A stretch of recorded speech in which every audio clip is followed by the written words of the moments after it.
صلو علی الحبیب صلی اللہ تعالی علی محمد صلی اللہ علیہ وآلہ وسلم۔ سر درد کے 3 روحانی علاج سماعت فرمائیے۔ جو بھی آپ ان میں سے علاج کرنا چاہیں وہ کر سکتے ہیں، کیونکہ اس میں قرآن پاک کی صورتیں ہیں۔ ان صورتوں کو صحیح طریقے سے پڑھنا یہ بھی لازمی ہے۔ قرآن پاک کا کوئی بھی وظیفہ ہو، کسی صحیح قاری صاحب جو قرآن پاک کے جو قوانین ہیں، قواعد ہیں، ان کو جانتے ہیں، ان کو سنا کر عمل کیجئے، انشاءاللہ عز و جل فائدہ ہوگا۔ اگر کسی کو آدھے سر کا درد ہو تو ایک بار سورۃ اخلاص قل هو اللہ احد اللہ الصمد لم یلد ولم یولد ولم یکن لہ کفوا احد اول آخر ایک بار درود پاک پڑھ کر دم کیجیے۔ اچھا، حسب ضرورت 3 بار، 7 بار یا 11 بار اسی طرح دم کیجیے۔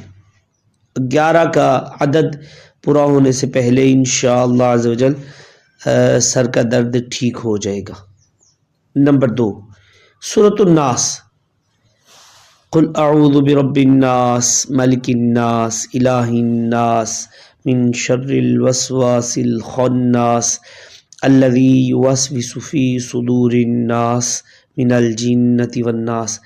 7 بار 7 ٹائم اول آخر ایک بار درود پاک پڑھ کر سر پر دم کیجیے اور پوچھیے۔ اگر ابھی درد باقی ہو تو دوسری بار بھی اسی طرح دم کیجیے۔ اگر اب بھی درد ہو تو تیسری بار اسی طرح دم کیجیے۔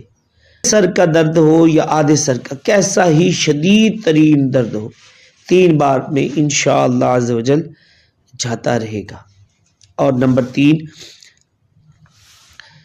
لا یصدعون عنہا ولا ینزفون، پارہ نمبر 27 سورۃ واقعہ کی آیت نمبر 19 میں یہ آیت مبارکہ ہے، اور یہ آیت کریمہ 3 بار اول آخر ایک بار درود پاک پڑھ کر درد سر والے پر دم کیجیے، انشاءاللہ عز و جل فائدہ ہو جائے گا۔ صلو علی الحبیب صلی اللہ علی محمد۔